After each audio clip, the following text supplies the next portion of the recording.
President Cindy, fellow Lions and guests, it gives me great pleasure to introduce today's speaker. He is originally from Orville, Washington. He's a graduate of the University of Washington. He has spent the last 35 years in the energy field. He worked for Duke Energy, Seattle City Light for a while, Puget Energy, and Avista, among others. He is and has been your GM of the PUD for the last 1.5 years. He's married with 2 children. Would you please give a warm welcome to Steve Kern.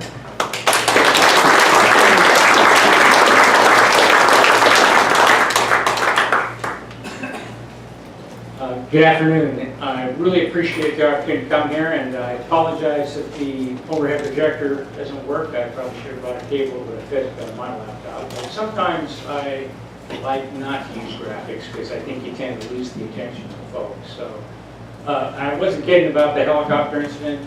I grew up in a very large ranch outside of Orville, about 3,000 acres, 500 head of cows, 7 head of horses, and a dad that liked me to work all day, every day, all night, and so forth. But wouldn't trade it for the world. The reason I tell you that is that the community I grew up in is very similar to this community. It was a mill town, mining, lumber, timber, lots of orchards, lots of hard-working, just God-fearing type people, and that's one thing that really attracts me to this community. Listening to you around this room and the camaraderie and the sense of community is something that's not out there too much, at least in the places I've worked. So that was really one of the, I want to emphasize, one of the draws that brought me into this job. I really didn't have any interest in it. A friend of mine called me up. I had a house in Ridgefield that I kept and had gone up to Seattle. My mode of operation, just so you know, is I'm known as a guy that builds things, fixes things, and kind of optimizes things. Finds a way to reduce cost, and I like to manage risk. And the PUD has a considerable amount of risk, which I'll go through for you. Before I start, though, I'm going to ask a question in reverse. How many people in this room do not have a smartphone? Meaning a smartphone. Okay, only a few. So I like to tell people that the electric industry is not your dumb old electric utility anymore. We live in an industry that's changing more than your cell phones. So go back a few years. I can still remember party lines at my dad's ranch, 15 people on the same line. I can remember the first flip phone I got, and I thought, wow, this is just incredible technology. Well, imagine the first Motorola brick that I had to pack around for work, and I did 1987 because I was on call 24/7 at Puget. And imagine the phone you have today. That is exactly the same thing that's happening in the electric industry. And so my job primarily is to help manage those risks and manage those costs that Kurt's well aware of a lot of those that most of you don't, and I'm not here to make you an expert out of today. But those risks are very significant, and I'll try to hit on a few of them as we go forward. I've got some hard copies of this presentation I was going to give that I can hand out or leave with you and be more than happy to. First thing I want to say is the biggest surprise I had coming here and working for the PUD was the people, the employees especially. And I know some of you already said you have a sister or cousin or something that work there. I've worked a lot of places. I've never seen a more committed employee workforce than I have at Cowlitz PUD. From the line crews to the IT guys to the customer service reps, and it's because probably 95% of them born, raised, lived here, and relatives here, and they care very much about the PUD. It makes my job easy. I mean, rarely do I have to try to address an employee that I feel like it's not working as hard as Kurt knows. I like to work, and I set that expectation really hard for all my employees. I can't emphasize that enough. That just makes life easy. The other thing I want to, a couple of things I want to emphasize is that most of you don't realize, we're just one of probably 150 utilities across the Northwest, electric utilities. Bonneville Power sells power to small and mid-sized electric utilities and large utilities across the Northwest region. That power comes from 20,000 megawatts of federal system dams, Bureau of Reclamation, Corps of Engineers, the dams you see when you drive up the Columbia River, the dams on the upper Columbia River, and also Columbia Generating Station. 20,000 megawatts. So let me put that in perspective. That's 10 Seattle City Lights peak demand during winter. Okay? That's how much power comes out of the federal system. And that power gets allocated to the public utilities first. Cowlitz PUD is one of them. But when you look at it, I can kind of hold up a map, be hard for you to see. It's like a jigsaw of all the different utilities that intertwine across the U.S., or across the Northwest. Over 100 of those are public utilities. One as small as Okanagan REA, not too far from my dad's ranch, 1,400 customers, to Cowlitz PUD, which is just under 50,000 customers, to when you start looking at the Puget Sound Energies, which is an investment utility, but has upwards of 1 million customers. It's a puzzle of intertwined electric wires, distribution, and transmission that even building a distribution line today, you can imagine the complexity compared to when the system was first built. The regulatory hurdles, the costs, the challenges are just getting more and more. So moving on, the other thing I want to emphasize too is the way we branded ourselves at the PUD when I came in is currently we are Bonneville Power's second largest customer. I'm going to talk a little bit about Bonneville here in a minute. We pay about 8% of Bonneville's annual operating costs. So Bonneville Power takes the power from the dams I just described and the Columbia Generating Station nuclear plant over in Eastern Washington. They aggregate all that power and then they contractually sell it out to all these public utilities on 17-year contracts, which we still have 10 years left in our 17-year contract.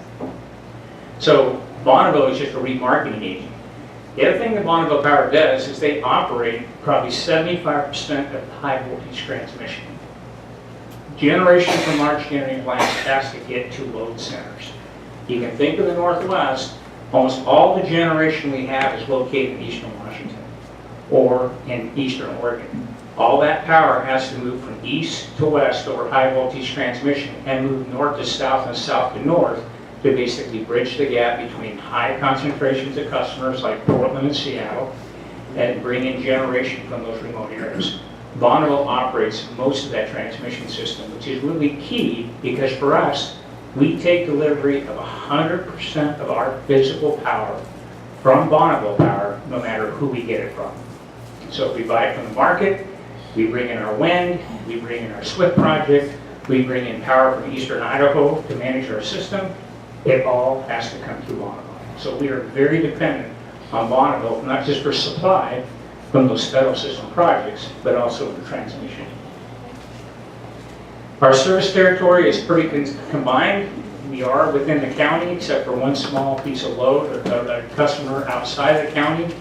It is elongated, and I want to emphasize that. Most people don't realize we serve our south end, Colam and Woodland, on a 115 loop.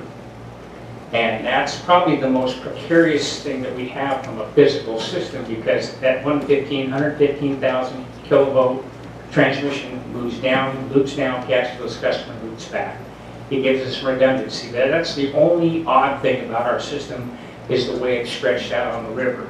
And the reason I tell you that, because it's storm response and those kind of things, it takes us time to get, whether it's up the Lewis River or up to Castle Rock, to dispatch along that corridor. So we try to get out, and I insist that we go out and we store power as fast as we can, but that the demographics of how our system stretches out along the river, on both sides of the river, the small rivers, does create some challenges. So we appreciate the patience when we do have storms and so forth in the area. So when you look at our total customers, one thing is very unique about Cowlitz PUD, and I think there's only one of the utilities in the Northwest. Typically, a utility, electric utility, has a mixture of retail customers like all of you, commercial customers like this building, or a large commercial like a commercial complex, let's say, and industrial customers. And that mix is usually like a third, a third, and a third. We, the PUD, though, with the county, we have 3 very large industrial customers. Our annual average load demand from our customers on an energy basis is about 600 annual average megawatts. I know that doesn't mean a lot to you, but just think about it, a little over half the size of Seattle. That's a lot, but it's because of that 600 megawatts of demand, the average demand, 400 megawatts is consumed by the 3 large industrial customers out here in the river. We are highly dependent for revenue, not necessarily what we call margin, but we are the only utility left in the region with that amount of large industrial load relative to our size. Ponderay PUD over in Eastern Washington still has a very large newsprint plant. It has a similar ratio of very large industrial load, but a lot of the other industrial loads have changed or disappeared and so forth. So for example, Snowish PUD, when I started up there in '82, there was Weyerhaeuser, Scott Paper, and it was one of their large manufacturers. That's all been converted to high tech and the Navy port and so forth. We are really different in how we, the configuration of our load. And I'll talk a little bit about NORPAC here at the very end. Our power, as I mentioned, 85% of our power comes from Bonneville. The other 15% comes from smaller resources that we own or control.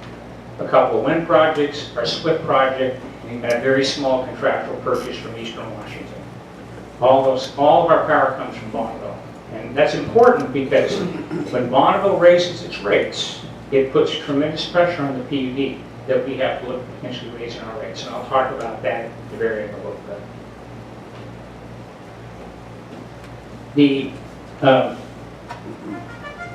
The other thing I wanted to share with you is so you can understand a cost breakdown of how the utilities spend your money. Okay, so I'm just going to run through this real quickly. If I take a dollar bill and I cut it up, 73 to 74 cents of that dollar bill pays for power supply. Goes to basically Bonneville Power or other sources of power that we have, 74%. Remember I was telling you before that how we have kind of an odd distribution? That's really high, but again, it's because we have such a large industrial base. Our conservation efforts, about $0.015. Our capital spending, about 5 cents of every dollar we collect in revenue goes for capital to improve wires, replace poles. This 115,000 loop that we're putting in on Ocean Beach Highway, it's been underway for 2 years and almost complete. Debt service, about 6.5 cents every dollar we collect goes to pay off debt. I'm really happy to report this past year, when I came here, I dug into our financial situation, and we paid off over $18 million in debt. We're on our way to reduce the overall debt associated with the utility and put us in a much better financial situation than we've been in the last couple of years. Over the next few years, by the time we get to 2026, I hope we will have the debt level of the utility down to what should be more reasonable level and practical level, that we can move on then with different ways of financing the utility's operation. Taxes is about 4 cents. And the last one is labor. 7.5 cents of every dollar goes towards labor costs. And we have currently about 158 employees on staff. I've reduced that number considerably in 18 months I've been here. And I just want people to know that every time somebody retires, we see a job change, we're not just automatically filling the position. We're trying to create the most efficient and effective but a reliable utility that we can. The number one thing I tell, I've heard this, and my employees here every day, this is a business, it's not a government entity. It's a business owned by our customers. Our tagline has been your power since basically I came in here. It is your power. So I hold it up every day, and my directors, I challenge them to think this is their small business. What can they do to reduce costs? What can they do to reduce risk? I think we're about halfway there getting that culture changed within the PUD to really think like a small business. Challenges facing the PUD, I'm just going to hit on a few, and then I'd like to hit on NORPAC and Bonneville. So one of the things that's happening is very difficult to explain to a group or customers is since I've been in the business, the model was the Northwest had all kinds of surplus hydro generation and surplus power, and that power would go down to California. Everybody in this room has probably heard about it, selling power to California, how bad it was. But it wasn't bad. What it allowed is when we had a great runoff year like this year, one of the highest runoff years we've had, that surplus goes to California, where California would use it to turn off coal, turn off oil, turn off natural gas for years and years. The intertie, the transmission line from the Northwest California, is almost 8,000 megawatts in size. So up to 8,000 megawatts of surplus power, 4 times the size of Seattle City Light's peak load, would move down the intertie into California, and we in the Northwest would realize great secondary sales revenue from those activities, which that money would then be used to reduce our costs. The reason I bring this up is Bonneville Power Administration faces some huge challenges because that business model that they've enjoyed, which we've enjoyed because we buy so much power from Bonneville, is changing dramatically. So let me tell you how it's changing. In the last few years, just if you drive up the Columbia Gorge, there's over 5,000 megawatts of wind towers sitting there generating intermittent power. In California, there's over 6,000 megawatts of wind that's been added in California. The one that's really making the difference is solar. In the last couple of years, 10,000 megawatts of solar behind on the grid, not on the rooftops. This is commercial scale solar, has been added in California.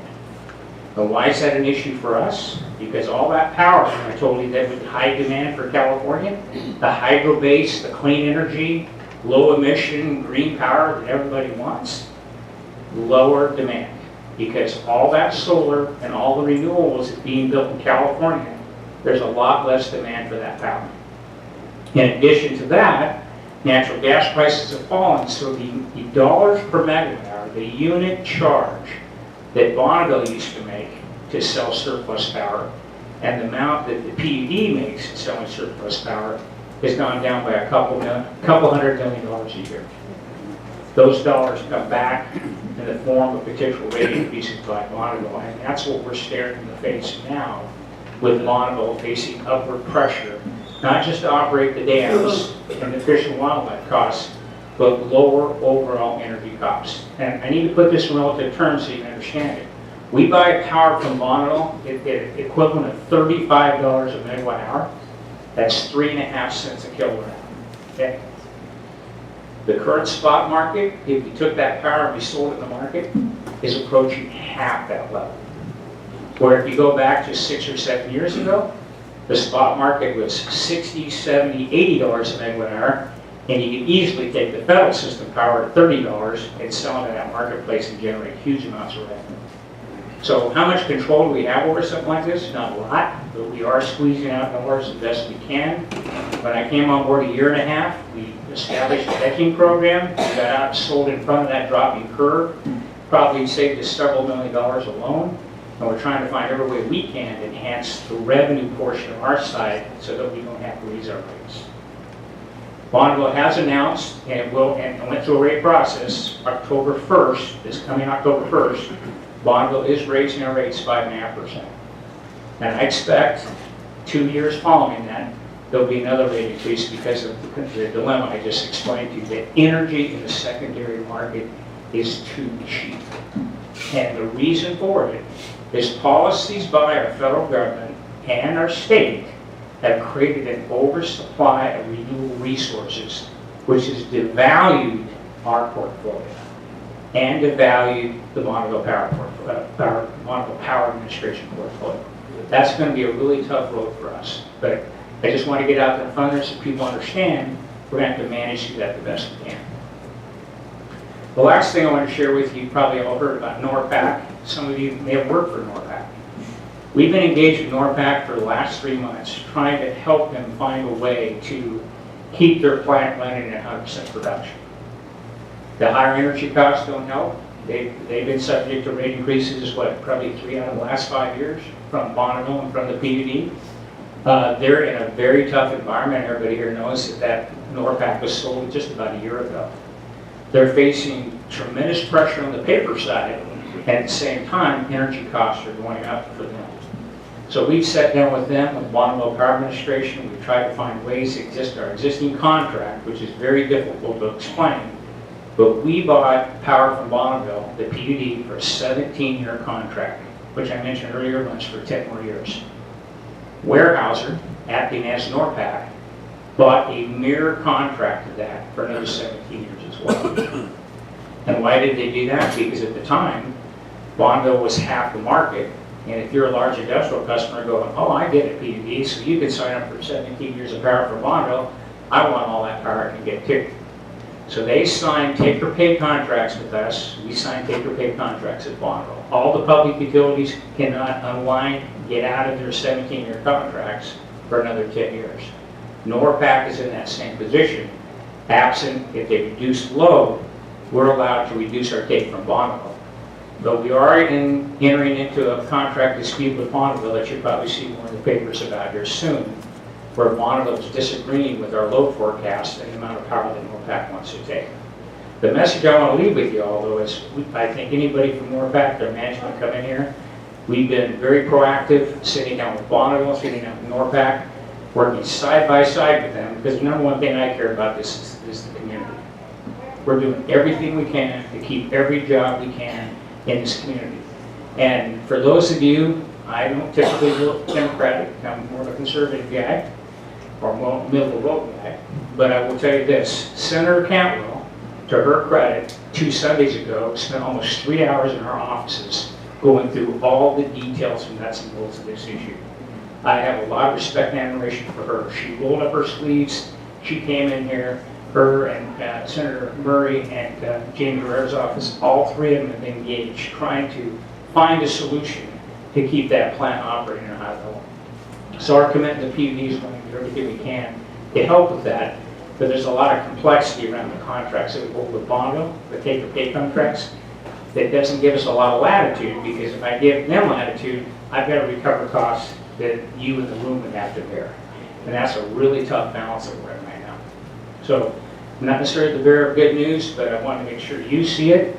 Last thing I would tell you, we're in the middle of doing our budgets. We do 5-year budgets now, not 1 year at a time. We got a workshop this Thursday. Encourage you to come. We're going to have a series of a couple other potential rate workshops or additional financial workshops in the next couple of weeks. They'll be published in a newspaper and out there on notice. I'd encourage you to come. It's really important the community understands some of the challenges we're facing. So, questions? I know I rolled a lot out there, but I'd like to. Okay. Thank you.